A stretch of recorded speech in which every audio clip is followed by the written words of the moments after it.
Jeff Beckett here at Enterprise Connect 2025 here at the lovely AVer booth, joined by Harvell. You guys know him very, very well.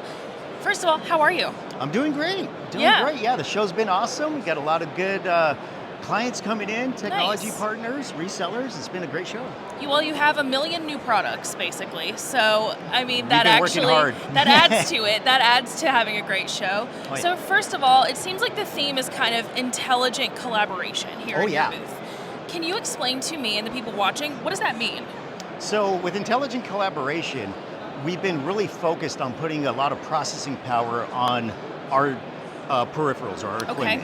And so when you look at what we've been designing and coming out with, we've been adding in a lot of features to take away the human interaction of somebody having to, press a button to be able to focus in on somebody or zoom in, to make things automated, to make things simple, but not overwhelm like your computer or not be focused on just only like cloud processing. So we're trying to help out Zoom and Microsoft and others to be able to put that processing power on the edge in our cameras. Okay, and kind of like put the power back into the hands of the people.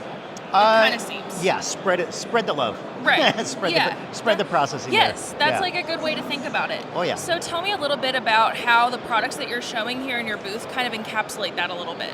Okay. Well, one of the some of the big things that we're focused on right now, like our phone 700. Yep. That's a ceiling speakerphone solution. I think I talked with you guys about that last show. But what we've done is we've done some enhancements with it. So the processing power inside that DSP hub allows 2 other cameras to be able to get connected up. Cool. And so one thing that we did is be able to allow voice tracking between 2 cameras. And so now you could have one side of the table get shot from the left camera, the right camera to get that better angle. Right side will be able to get shot from the left camera. So you'll have a voice activated switching. So for the far end user, someone starts talking, frames them up, gets some nice shot. Somebody else starts talking from the other side of the table. It'll pause the image. It'll move the camera so the far end doesn't see the camera move, and then it'll dissolve the new person talking into the image to give that AI director feel. Yeah. What is really cool about you guys is you are a camera company mostly, but you do focus on AI collaboration and focusing on how audio can really improve that. Oh yeah. And tell me a little bit about what it is, like focusing on the AI within audio.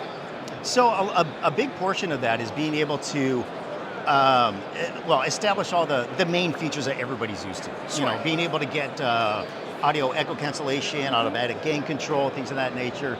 But then now we have a special feature, like if you look at the settings on our phone 700 system, you could turn on AI noise suppression. Right.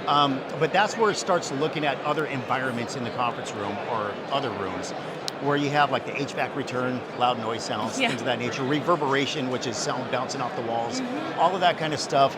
That's where all of our AI is geared to like handling that kind of stuff. But a big portion of it too is having an exclusion zone. Being able to say, on a screen through the camera of the Cam 570 or other things, highlight the area, don't pick up sound from here because either it's too loud or, you just don't want that to be picked up. So. I mean, it's just kind of seems like it's a perfect match with all of the cameras that you guys already make, and you guys make a really great video bar. Having AI integrated into your audio solutions as well, it seems like it just makes everything work in perfect harmony. It has been so far, and our big goal with that is to be able to make it work not only with like a Microsoft Team Room, but also a BYOD deployment. So, not having all that processing power or, done on just like a dedicated computer in the room, but to have the flexibility that somebody could come in and plug in with USB, but still make use of that edge processing.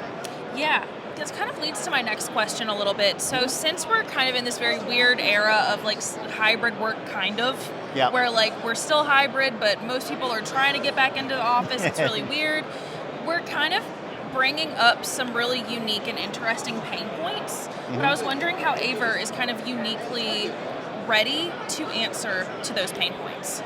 It's been a big focus of ours. I mean, again, like with that phone 700, this DSP hub, it has a USB connection. Right. We also have an HDMI out. So, I mean, you can use that to be able to use a display link and connect up to a monitor. So the end user just has to plug in one USB cable and not have to have a USB, an HDMI, an audio connection, things of that nature.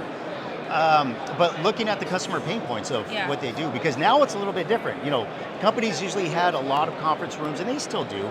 They're just not used as much. Yeah. And so now we're getting a lot of more training rooms, I'm noticing, within the enterprise, divisible rooms. And now we're looking at AI to say, like, hey, you know what can we do to enhance those divisible rooms to where you can have different profiles and just make that change easily. Yeah. And so, it's been a big focus of ours. We're working on it. Yeah. We're establishing it. We're aiming towards it with multi-camera designs to have like an AI directed view, but then to have that, audio solutions that will be able to support that kind of technology. Right. Yeah. Last question for you is, what is on the horizon for AVer that you can tell me right now? Oh, good question. I would say a lot more development with our Android bars. One of the big things, like with that VB370A up there, is it's a new Android bar that we just came to the market, and right now it has a dual camera design, good for a wide field of view and a long distance zoom capability. But then being able to plug in our other cameras to it to be able to have an AI director feel. And so looking at that kind of differentiation is what we're aiming towards. Very cool. Well, actual last question for you is, where can you find more information about AVer? AVerUSA.com. Perfect. Thank you so much, Carl. It was good chatting with you. And don't forget, for everyone on our side as well, you can go to ravepubs.com/Enterprise Connect for all our Enterprise Connect coverage. Once again, I'm Steph Beckett, and we'll see you next time.